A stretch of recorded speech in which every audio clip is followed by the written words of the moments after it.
सुंदर दिन के लिए जो प्रभु ने हमें दिया है और हम परमेश्वर के पवित्र उपस्थिति में हैं और ये समय है वचनों से सुनने का। कितने लोग तैयार है वचन से सुनने के लिए? आमीन, हालेलुया। आइए हम सब थोड़ी देर प्रभु के वचनों से देखेंगे। सभी बच्चे लोग शांत बैठेंगे और बड़े लोग ध्यान से सुनेंगे। छोटे बच्चों को खेलने तो कोई बात नहीं है ना, उधर ध्यान नहीं देना आप लोग। आइए हम वचन निकालेंगे। प्रेरितों के काम 7वां अध्याय उसके 17वें वचन को जरा पढ़िएगा। परंतु जब उस प्रतिज्ञा के पूरे होने का समय निकट आया जो परमेश्वर ने अब्राहम से की थी, तो मिस्र में से वे लोग बढ़ गए और बहुत हो गए। आमीन, हालेलुया। प्रेरितों के काम 7 का 17 इस प्रकार कहता है, परंतु जब उस प्रतिज्ञा के पूरे होने का समय निकट आया तो परमेश्वर ने इब्राहिम से की थी, तो मिस्र में वे लोग बढ़ गए और बहुत हो गए। हालेलुया। इस वचन से मैं आपके मध्य में कुछ बातों को रखना चाहता हूं। हालेलुया। और ये एक बहुत महत्वपूर्ण वचन है। अगर हम इसको पढ़ते हैं 7 के 17 में, जो कहता है यहाँ पे कि उस प्रतिज्ञा के पूरे होने का समय जब निकट आया। हालेलुया। परमेश्वर के प्रतिज्ञा का एक समय है, नियुक्त समय है। तो जो भी चीज़ें हमारे जीवनों में होती हैं वो यूं ही बिल्कुल अकस्मात नहीं होती और यूं ही नहीं होती, लेकिन इन सब के पीछे परमेश्वर की योजनाएं हैं। हालेलुया। और इस बात को हम समझे, परमेश्वर की जो प्रतिज्ञाएं हमारे जीवनों में है वो परमेश्वर अपने समय पर पूरा करने वाला परमेश्वर है। हालेलुया। और वो समय, उस समय को हमें समझना बहुत जरूरी है, क्योंकि हमारा समय, हमारे मानसिक तौर से जो हम सोचते हैं उसमें और परमेश्वर का समय में बहुत अंतर है। हालेलुया। और जब हम उस बात को समझते हैं तो हमारे जीवन में सब कुछ सरल हो जाता है, अन्यथा चीजें कठिन रहती हैं। जैसे यहाँ पे वचन कहता है, परंतु जब उस प्रतिज्ञा के पूरे होने का समय निकट आया। हालेलुया। तो कहता है कि आया तो परमेश्वर ने इब्राहिम से की थी, जो मिस्र में वे लोग क्या हो गए? बढ़ गए। ये मिस्र में कैसे थे? गुलाम थे। कैसे थे? इजरायली लोग वहां पे कैसे हैं? गुलामी की अवस्था में है। लेकिन वचन कहता है वो गुलामी में भी वो बढ़ रहे हैं, गुलामी में भी वो बढ़ रहे हैं। हालेलुया। कठिनाइयों में भी, प्रतिकूल परिस्थितियों में भी, हालातों में भी वो क्या कर रहे हैं? वो बढ़ रहे हैं। हालेलुया। ये परमेश्वर की जो वायदे हैं, परमेश्वर के अनुग्रह, परमेश्वर की आशीषें ही हैं। हालेलुया। आज हम और आप इस बात को समझे, प्रतिकूल परिस्थितियां हमारे जीवन के विरोध में कैसी भी हो, कठिनाइयां हमारे जीवन के विरोध में कैसी भी हो, हमारे जीवनों में भी इस बात को समझना है कि हम बढ़ रहे हैं। बोलिए, हम बढ़ रहे हैं। हालेलुया। ये प्रतिकूल परिस्थितियां, ये कठिनाइयां हमारे जीवनों में है, लेकिन इन सब के बावजूद भी हम क्या हो रहे हैं? हम बढ़ रहे हैं। बढ़ रहे हैं कि नहीं बढ़ रहे हैं? हालेलुया। क्यों? परमेश्वर की प्रतिज्ञाएं, परमेश्वर के जो वायदे हमारे जीवनों में हैं वो कभी भी व्यर्थ जाने वाले नहीं। परमेश्वर अपने समय पे उन बातों को पूरा करता है। हालेलुया। इस वचन को हम जब एक बार फिर से पढ़िएगा। हाँ, जो परमेश्वर ने अब्राहम से की थी, हाँ, तो मिस्र में वे लोग बढ़ गए, बहुत बढ़ गए ना। और यहाँ बहुत ही हो गए। उत्पत्ति की पुस्तक में हम जाएंगे, उसके 15वें अध्याय को जरा निकालिएगा, 15 का 13।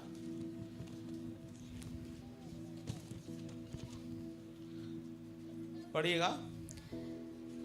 सदोम के लोग यहोवा की दृष्टि में 15 का 13। हाँ, हाँ। कहता है यहोवा ने अब्राहम से कहा, यह निश्चय जान ले कि तेरे वंश जो है पराये देश में क्या होकर, परदेशी होकर के रहेंगे। हाँ,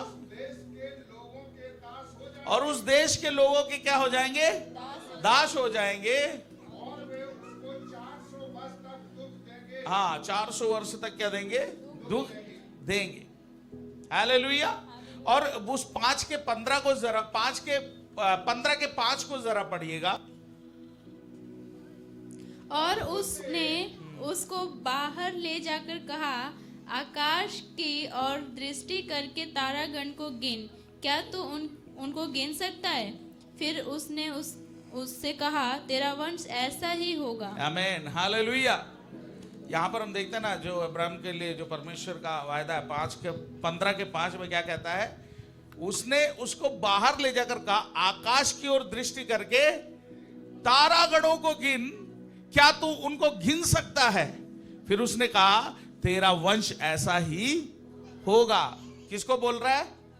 अब्राहम को, जिसके पास कोई संतान भी नहीं है। हालेलुया। तो जो वायदा परमेश्वर, जो प्रतिज्ञा परमेश्वर का अब्राहम के लिए था, उस वायदे को हम पूरा होते हुए देखते हैं। लेकिन वो जो प्रतिज्ञा परमेश्वर की है, वहां से उसके पूर्तिकरण का जो समय है, उसके मध्य का जो समय है, वो कोई सरल समय नहीं है। ये हमें समझना है। जो वायदा है, जो प्रतिज्ञा है, उसको पूरा होने में और उस वायदे के समय में, दोनों के बीच में एक बड़ा अंतर है समय का। और उस दौरान जब वो अब्राहम उससे होके गुजरा है, हम सभी जानते हैं उस उतार चढ़ाव के जीवन को। Hallelujah, hallelujah. और इस बात को समझना, परमेश्वर के जो बात, परमेश्वर के जो वायदे, परमेश्वर के जो भी बातें उसने हमसे कही है, वो परमेश्वर के हर एक बातें हमारे जीवनों में पूरी जरूर होंगी। हालेलुया। आप विश्वास करते हैं?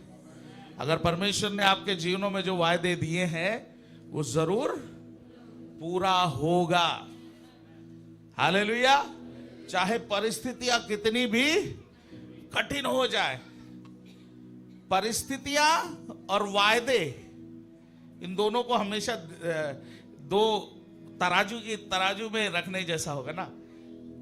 वायदे, परमेश्वर के वायदे है ना, जो परमेश्वर ने जो प्रतिज्ञाएं की है, और दूसरे तरफ परिस्थितियां, ये कभी भी मेल नहीं खाएगा। हालेलुया। ये कभी भी मेल नहीं खाता। जो हम विश्वास का कदम बढ़ाने, हम विश्वासी लोग, हम कौन है? विश्वासी। हम प्रभु यीशु के चेले हैं। और हमारे लिए परमेश्वर ने जो बातें रखी हैं, वो कैसी बातें हैं? इन दृष्टि से दिखने वाली बातें नहीं है। जो इस दृष्टि से हम देखते हैं, वो बातें नहीं है। क्यों? क्योंकि दृष्टि से देखेंगे तो क्या होगा? हमारे इस शारीरिक दृष्टि से देखने पे क्या होगा? परिस्थिति का पलड़ा भारी रहेगा हमेशा। हालेलुया। शारीरिक दृष्टि से जब आप देखेंगे तो हमारी परिस्थिति का पलड़ा हमेशा भारी रहेगा। हालेलुया। लेकिन हम जो प्रभु के जन हैं, शारीरिक आंखों से हम नहीं देखते हैं। हम कैसे देखते हैं? विश्वास की आंखों से। वायदों पर हम भरोसा करते हैं। हालेलुया। परमेश्वर की प्रतिज्ञाओं पर हम भरोसा करते हैं। परिस्थितियां जो विपरीत है, लेकिन जब हम उस वायदे के, है ना, वायदों पर भरोसा करते हैं और विश्वास की आंखों से देखते हैं, तो क्या हो जाता है?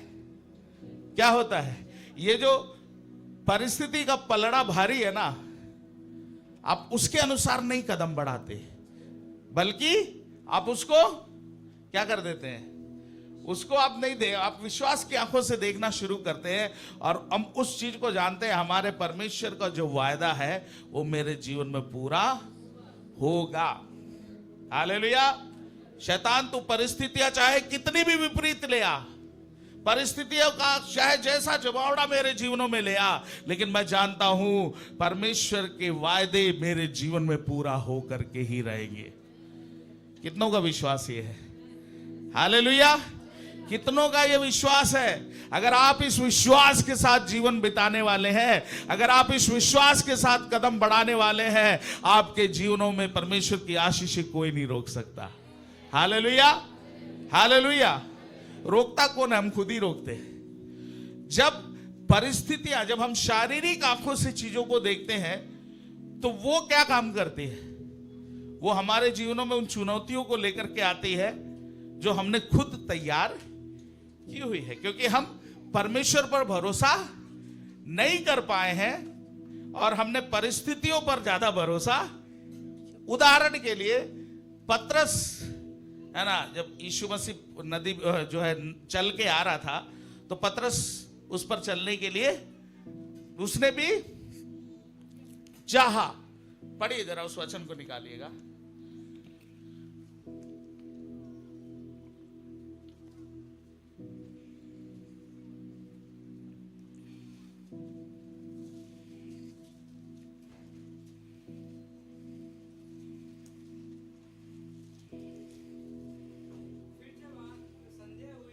कौन सा बेटा बता के पढ़ो,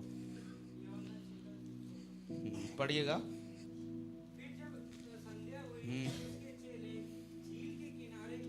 हाँ हाँ हाँ। उस समय अंधेरा हो गया था और यीशु अभी तक उनके पास नहीं आया था और आंधी के कारण झील में लहरें उठने लगी। तब जब वे खेते 3-4 मील के लगभग निकल गए तो उन्होंने यीशु को झील पर चलते और नाव के निकट आते देखा। यीशु को नाव पर से उन्होंने देखा, यीशु को उस पानी पर चलते हुए उन्होंने देखा और डर गए। और क्या हो गए? डर गए। परंतु उसने उनसे कहा, मैं हूँ, डरो मत। आगे बढ़िए, मैं उन सब पे नहीं जाना चाहता, आप पढ़िएगा उसे। वे उसे नाव पर चढ़ा लेने के लिए तैयार हुए और तुरंत वे नाव उसी स्थान पर जा पहुंची जहां वे जाते थे। नहीं, वो वचन नहीं है, आप तो फिर वहां पे नहीं पहुंचे आप, है ना, जहां पर पतरस क्या है, अब यूहन्ना में नहीं है। पतरस ने उसको उत्तर दिया, हे प्रभु। वचन कौन सा पढ़ रहे हो? मत्ती 14:28। हाँ। पतरस ने उसको उत्तर दिया, हे प्रभु, यदि तू ही है। कहता है पतरस ने, वही घटना है, उसको समझिएगा कि पतरस ने उसको यीशु से कहा कि यदि तू ही है, हे प्रभु, यदि तू ही है, तो मुझे अपने पास पानी पर चलकर आने की आज्ञा दे। यदि तू ही है तो मुझे तेरे पास पानी पे चल के आने की आज्ञा दे। पतरस कहता है यीशु मसीह, यदि तू ही है तो मुझे पानी पर चल के आने की आज्ञा दे। और उसने कहा, यीशु ने क्या कहा? आ। और आगे पढ़िएगा। तब पतरस नाव पर से उतरकर यीशु के पास जाने को पानी पर चलने लगा। वो पानी पर चलने लगा पर हवा को देखकर डर गया। देखिएगा, वो पानी पर चलने लगा लेकिन हवा को देख करके क्या हो गया? डर गया। और जब डूबने लगा तो चिल्लाकर कहा, चिल्लाकर कहा, हे प्रभु मुझे बचा, बचा ले। और यीशु ने तुरंत हाथ बढ़ाकर उसे थाम लिया और उससे कहा। सुनिएगा, यहां पर ये जो घटना घटी, इसको एक उत्तम उदाहरण है आपको समझने के लिए कि यीशु मसीह जब बोला आ, तो पतरस उस पानी पर चल दिया। हालेलुया। लेकिन हम कब देखते हैं उसे पानी में डूबते हुए? जब लहरों को देख करके वो डर गया, है ना, वो हवा तूफान को देख करके वो डर गया। हालेलुया।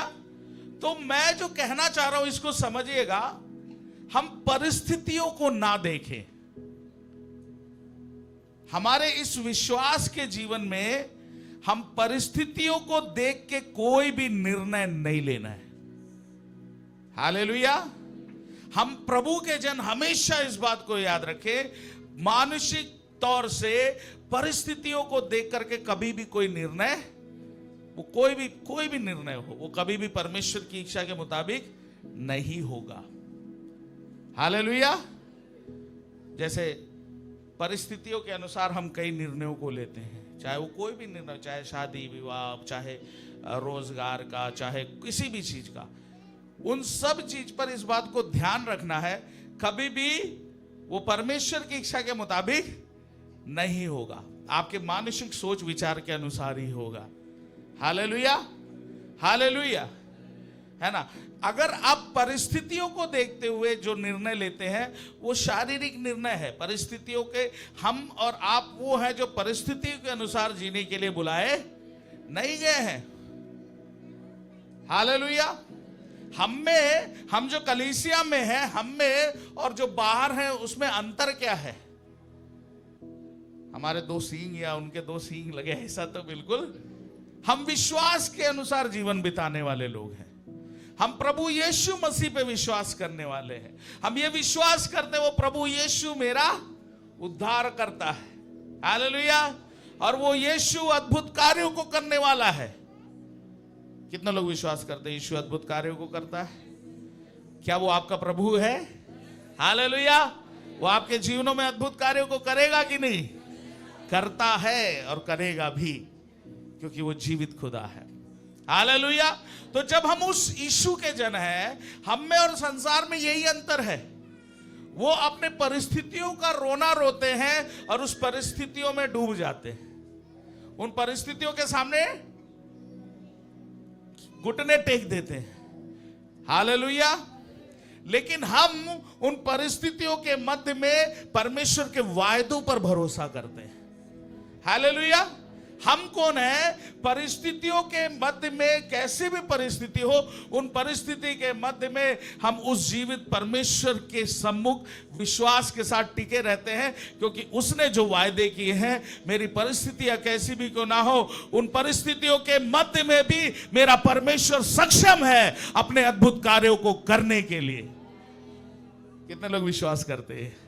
Hallelujah, hallelujah. आप इस बात को समझें, आज अपनी परिस्थितियों के मध्य में हमें घुटने नहीं टेकना है। हालेलुया। बल्कि हमारे परिस्थितियों को बदल देने वाले प्रभु के सामने हमें घुटने टेकना है। हालेलुया। हमारे घुटने परिस्थितियों के सामने नहीं टिकने हैं, बल्कि परिस्थितियों को बदल देने वाला वो प्रभु हमारे संग है, उसके सामने घुटने टेकें। हालेलुया। मतलब प्रार्थनाओं में प्रभु के सम्मुख बने रहे, परमेश्वर अपने वायदों को जरूर हमारे जीवनों में पूरा करेगा। Hallelujah, hallelujah. मैं इस बात को कहना चाहूंगा, जो प्रभु को अनुभव नहीं किए, हम जो प्रभु के लोग हैं उस आशा में, उस विश्वास के साथ आगे बढ़ते हैं। और जो उस विश्वास में उस प्रभु के संग नहीं है, वो सांसारिक तौर से चीजों को ढूंढता है। पिछले सप्ताह मेरे पास एक फोन आया, भैया हम आपके पास आए थे दिखाने, आप हमें देख लो और ताबीज बांध दो। क्या बांध दो? ताबीज उबीज कुछ बांध दो। तो मैंने भी मना नहीं किया। मैंने कहा कि कहाँ रहते हो आप? तो बोले गोपाल जी के पास रहते हैं। तो मैं कहा चलो मैं आ रहा हूँ ताबीज बांधने। तो मैं 5 बजे बोला था, फिर धीरे धीरे मैं कहा चलो आता हूँ करके, लगभग रात को है, हाँ, हम लोग उत्तम नगर गए थे गुलशन भाई के साथ, एक भाई से मिलने। वो भी अलग एक घटना है, वो भी बताना। एक भाई अपने घर में रह रहा है, देखिएगा परिस्थितियाँ कैसी हैं लोगों की। वो भाई, जिस गुलशन भाई के साथ मैं गया था, और वहाँ पे उस परिवार में गया, एक भाई घर में रह रहा, अकेले रह रहा है, कि बात नहीं करता, कुछ नहीं करता, लेकिन उसका दिमाग इतना तेज है और बहुत पढ़ा लिखा जो भी है, बहुत मतलब बहुत शार्प माइंड है।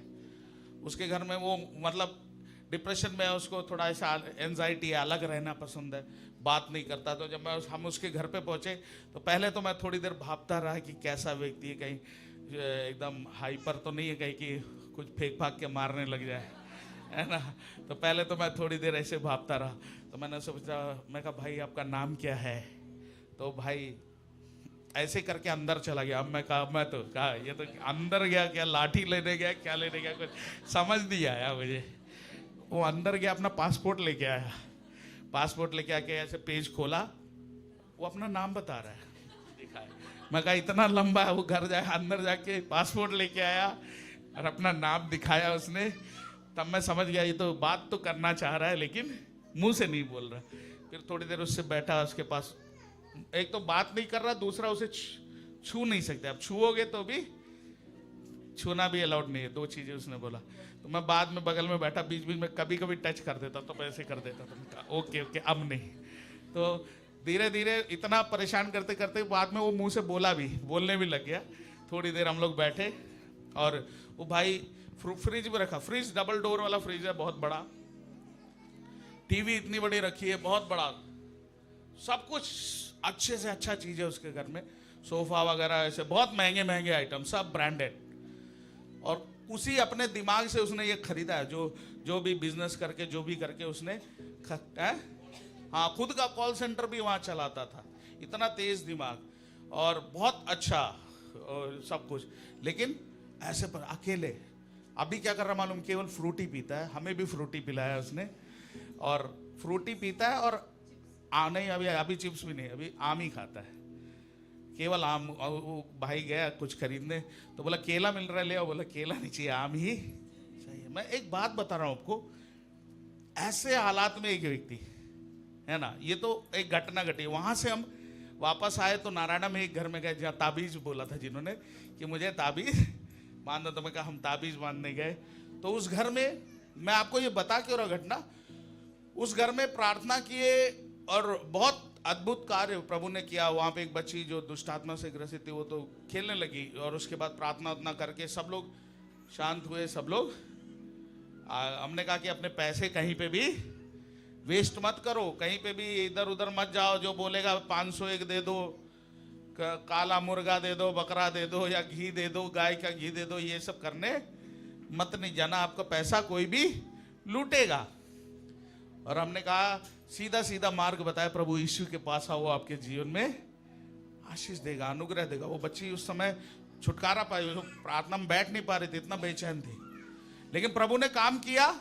उस समय सब सही था। घर हम लोग एक्सपेक्ट कर रहे थे आज वो यहां पर होंगे, है ना, लेकिन वो आए नहीं। क्यों? क्योंकि वो सांसारिक तौर से चीजों को ढूंढ रहे हैं, देख रहे हैं। मैं बताना ये चाह रहा था, वो अपने प्रयत्नों में, अपने कोशिशों में चीजों को कर रहे हैं, लेकिन वो अपने कोशिशों से अपने परिस्थितियों का सामना करना चाहते हैं। लेकिन आपको मैं ये बताना चाहता हूं, ऐसी बहुत सी गवाहियां हैं जिन परिस्थितियों में प्रभु के लोग पड़े और प्रभु ने उन्हें उस परिस्थितियों से उभार के लाया। और ऐसी परिस्थितियों में संसार के बहुत से लोग पड़े, चाहे वो जैसे भाई ने गवाही दिया कर्ज के बारे में, या और कोई परिस्थितियों में बहुत से लोग पड़े, वो बाहर नहीं निकल पाए। कोई उसी में आत्महत्या कर लिया, कोई और कुछ कर लिया। हालेलुया।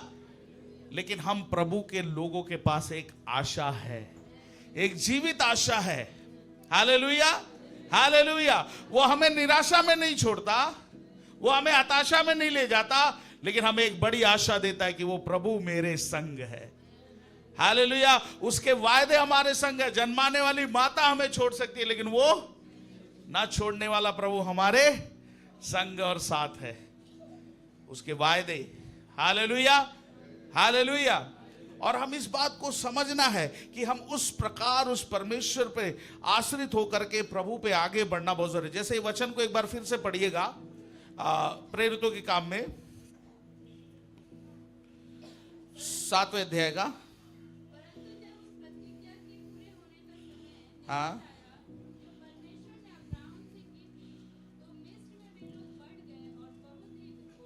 देखिए परमेश्वर का जो समय है, परमेश्वर का जो वचन, जो परमेश्वर अपनी बातें करता है ना, वो परमेश्वर का वचन जो हमेशा स्थिर रहने वाला है। हालेलुया। हमारी बातें स्थिरता का नहीं है, कई बार मानुषिक बातें है कि नहीं। आज जो आपको बोल देगा कि मैं कर दूंगा, कल शायद वो साथ में भी नहीं होगा, है कि नहीं। हालेलुया।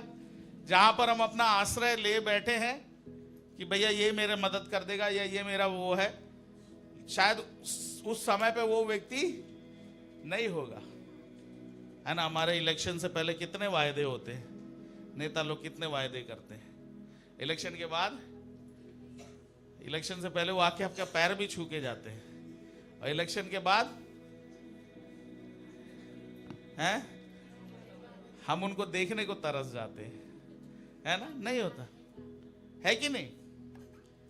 लेकिन परमेश्वर का वचन है, जो वायदे परमेश्वर के हैं वो स्थिर है, उसमें कभी भी कोई चीज, परमेश्वर ने अगर कहा है तो होगा, वो होकर के ही रहेगा, है ना? मनुष्य की तरह नहीं है परमेश्वर। तो परमेश्वर की बातों पे हमें भरोसा। एक वचन हम निकालेंगे उत्पत्ति इस 15वें अध्याय में ही आइएगा जरा।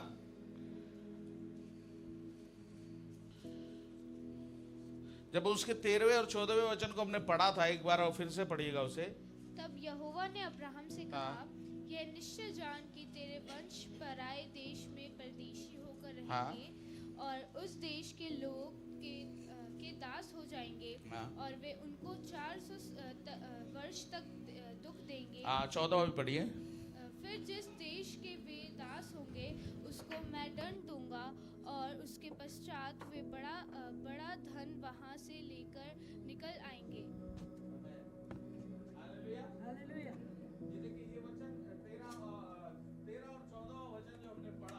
इस वचन में जब हम देखते हैं, कहता है 14वें वचन में, फिर जिस देश में वे दास होंगे उसको मैं दंड दूंगा और उसके पश्चात वे बड़ा धन वहां से लेकर के निकल आएंगे। हालेलुया। देखिएगा मिस्र के जो अवस्था, वहां की परिस्थितियों में किस प्रकार से वो लोग रहे, और जो परमेश्वर की बातें जो भी कही गई वो सारी चीजें उनके जीवनों में पूरा हुआ। हालेलुया, है ना? वो परिस्थितियां, वो हालात चाहे जैसे भी रहे हो, लेकिन उन परिस्थितियों और के मध्य में परमेश्वर के वायदे उनके जीवन में पूरे होते रहे। हालेलुया, चाहे परिस्थितियां कैसी भी थी हो, है ना? हम जब वहां पढ़ते देखते फिर उनका मन और हटीला हो गया, लेकिन उन सब के मध्य में परमेश्वर का कार्य नहीं रुका, या परमेश्वर के वायदे जो होने थे पूरे उनके जीवनों में पूरे हुए। हालेलुया। तो आज आप इस बात को समझना है, आज जब आपके साथ काम करने वाले, आपका बॉस या आपका कोई भी आपके कोवर्कर साथ में जो भी है, वो आपको दबा रहे होंगे, वो आपको कह रहे हैं तुझे आगे नहीं बढ़ने देंगे, तब आपको कहां पे विश्वास करना है? परमेश्वर के वायदों पर। हालेलुया। तो पूछ नहीं सिर होगा। हालेलुया। तुरंत ये वचन बोलना है, वचन की घोषणाएं करना जानना है हमें। हालेलुया।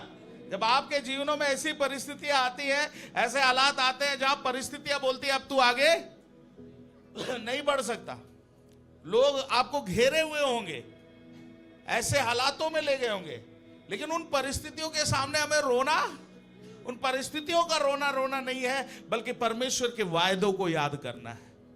हालेलुया। उस परमेश्वर के वायदों पर हमें भरोसा करना है कि मेरा प्रभु मेरे जीवनों में उस बात को करे, क्योंकि परमेश्वर का वचन स्थिर है। हालेलुया। वो ना टलने। एक वचन और निकालेंगे हम, प्रेरितों के काम जरा निकालेंगे, इसी 7वें अध्याय के जो 17वें वचन को हमने पढ़ा था उसको जरा पढ़िएगा। परंतु जब उस प्रतिज्ञा के पूरे होने का समय निकट आया जो परमेश्वर ने अब्राहम से की थी, निकट आया तो जो परमेश्वर ने अब्राहम से की थी, तो मिस्र में वे लोग बढ़ गए और बहुत हो गए। और 18वां वचन जरा पढ़िएगा। तब मिस्र में दूसरा राजा हुआ जो यूसुफ को नहीं जानता था। तब यूसुफ के बारे में आप सब जानते हैं ना, यूसुफ कैसा, परमेश्वर ने कैसे उसे आशीषित किया, है ना? मिस्र में ऐसा ऊंचा उठाया कि राजा के बाद का स्थान यूसुफ को था। हालेलुया। और उस प्रकार वहां पर जो यूसुफ के कारण उसके लोग वहां पर आशीषित हुए, फलवंत हुए। लेकिन एक समय आया कि एक ऐसा राजा वहां पर आया जो यूसुफ को नहीं जानता था। वहां से परिस्थितियां बदल गई, हालात बदल गए। हालेलुया। कठिनाइयां आ गई जीवन में। आज हम जब प्रभु के लोग कई बार प्रभु के उपस्थिति में आते हैं, कई बार आपके सामने बहुत सारे लोग ये सवाल उठाते होंगे, आप तो प्रभु में जाते हो, आप तो संगति में जाते हो, फिर आपके जीवन में क्यों ये समस्या? हालेलुया। फिर आपके जीवन में ऐसी क्यों दिक्कत? हालेलुया। ऐसा आता है कभी सवाल? हालेलुया। आपको ये जानना है, ये परिस्थितियां, ये हालात हमारे कुछ नहीं बिगाड़ सकता, इसके द्वारा परमेश्वर की महिमा होगी। हालेलुया। क्यों? क्योंकि उससे परमेश्वर की महिमा ऐसे होगी, परिस्थितियां तो दिखा रहे कि हम नाश हो जाएंगे, लेकिन हमारा प्रभु हमारे साथ है। वो हमारे उन परिस्थितियों को बदल के उन हालातों में भी वो हमें आशीषित करेगा। हालेलुया।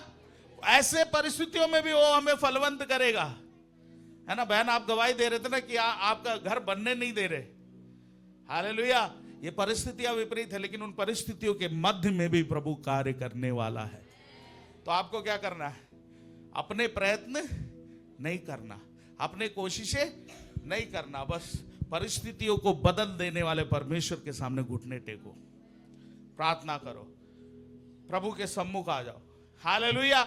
आप देखोगे आपकी उन परिस्थितियों के मध्य में परमेश्वर कार्य करने लगेगा। आपके उन परिस्थितियों के मध्य में परमेश्वर की महिमा प्रकट होगी। उन परिस्थितियों के मध्य में परमेश्वर आपको और बलशाली करेगा। आप उन परमेश्वर की महिमा को देखोगे और बड़ी गवाहियां खड़ी होंगी। Hallelujah, hallelujah. तो परिस्थितियों, मैं आज यही बोलना चाह रहा हूं, आज वचन से यही बात कहना चाहूंगा यहां बैठे हर एक जन से, कि हमारे परिस्थितियों के मध्य में हम उन परिस्थितियों के सम्मुख घुटने ना टेके, बल्कि परिस्थितियों को बदल देने वाले परमेश्वर के सम्मुख अपने घुटने को टेके। Hallelujah, hallelujah. है ना, हन्ना की परिस्थिति कैसी थी? है कैसी थी परिस्थिति? है ना, वो कहां पे घुटने टेकी? परमेश्वर के सम्मुख, और परमेश्वर ने उसकी सुधि ली। हालेलुया। उसकी उस परिस्थिति के मध्य में परमेश्वर ने कार्य किया और परमेश्वर की महिमा वहां पे प्रकट हुई। हालेलुया। है ना, शमूएल जैसा भविष्यवक्ता, है ना, हन्ना के द्वारा परमेश्वर ने दिया। Hallelujah, hallelujah. आज हम इस बात को समझना है, हमारे जीवनों में परिस्थितियों का रोना राना छोड़ दें, क्योंकि परिस्थितियां विपरीत हैं, उसी के मध्य में तो प्रभु कार्य करेगा और प्रभु की महिमा होगी। हालेलुया। हम उस जीवित परमेश्वर पर भरोसा करने वाले लोग हैं। आज उस भरोसे को हम अपने जीवनों से दिखाएं, हमारे जीवनों से, हमारे कार्यों से दिखाएं, और परमेश्वर को आपके जीवनों में कार्य करने के लिए दें। अपने हालातों में, उन परिस्थितियों में परमेश्वर को कार्य करने दें, उतर आने दें उसे। हालेलुया। और जब वो उतर आएगा तो ऐसा कार्य करेगा आप सोच भी नहीं सकते। हालेलुया। वो ऐसा कार्य करेगा जो आप सोच भी नहीं सकते। ऐसे ही तो हुआ जब इजरायली लोग मिस्र की गुलामी से निकले, तो निकल के आगे निकले तो कहां उनके सामने क्या है? लाल समुद्र। हालेलुया। और पीछे से फिरौन की सेना, और दोनों तरफ ऊंचे पहाड़। ऐसा समय आ गया कि अब तो कोई रास्ता ही नहीं दिख रहा, अब तो कोई रास्ता नहीं है। हालेलुया। उसके बीच में आप देखोगे उस परमेश्वर का अद्भुत कार्य परमेश्वर ने कैसे प्रकट किया। लाल सागर को 2 भागों में बांट दिया, जो सोच भी नहीं सकते, कोई सोचेगा। हालेलुया। है ना, मैं इस पर पहले भी एक बार बोला था, किसी ने ऐसे बोला, परमेश्वर ने लाल सागर को 2 भागों में बांट दिया और परमेश्वर के लोग वहां से निकल गए। हालेलुया। ये छोटी बात है, बहुत बड़ी बात है, लेकिन एक बहुत ज्यादा ज्ञानवान एक व्यक्ति एक बार प्रचार कर रहा था, तो एक बुढ़ी अम्मा बैठ के वो वचन सुन रही थी। तो वो वचन सुन रही थी बड़े ध्यान से, तो एक ज्ञानवान व्यक्ति खड़ा होकर प्रचार में बोलता, आपको पता है वो पूरा साइंस और सारा कुछ लेकर के उसने प्रचार किया और बोला उस समय समुद्र के वो जो है पीछे हो जाता है, और ऐसा है कि पानी उस समय घुटने तक ही था, इसलिए इजरायली लोग निकल गए। तब तक वो अम्मा जी बैठ के और धन्यवाद दी, प्रभु धन्यवाद, प्रभु धन्यवाद। तो वो बोला, भैया मैं तो बोला घुटने भर पानी था, वो लोग निकल गए, आप ऐसे क्यों इतना हालेलुया क्यों कर रहे हो? है ना, ये तो मैंने कुछ नई बात बताई आपको, तो आपको चौंकना चाहिए, वो तो घुटने भर ही पानी था। तो बोला ऐसी बात नहीं है, अगर वो घुटने भर पानी से निकल गए, मैं उस प्रभु का धन्यवाद देता हूँ, वो मिस्री जितने आए थे उसी घुटने भर पानी में डूब के मर गए। इसलिए मैं प्रभु का धन्यवाद देता हूं। कितना बड़ा काम है। है कि नहीं? हालेलुया। तो ऐसा कुछ नहीं है, लेकिन मैं कहना क्या चाह रहा हूं, हमारे जीवनों से परमेश्वर के कार्य निरंतर होते हैं अगर हम उस विश्वास के कदम को बढ़ाते हैं और परमेश्वर के कार्य को अपने जीवन में होने देते हैं। हालेलुया। नहीं तो जैसा जीवन चल रहा वैसे चलता रहेगा, है ना। हम जो कार्य कर रहे हैं वो ऐसे चलता रहेगा, होता रहेगा, चीजें हम बहुत, हमारे परिस्थितियां, हमारे हालात ऐसे उसी प्रकार में हम उलझते रहेंगे। लेकिन परमेश्वर को कार्य करने दें अपने जीवनों में। हालेलुया। जैसे कहता है ना, युद्ध यहोवा का है, यहोवा को लड़ने दे। तो आज अपने परिस्थितियों के मध्य में परमेश्वर को कार्य करने दे।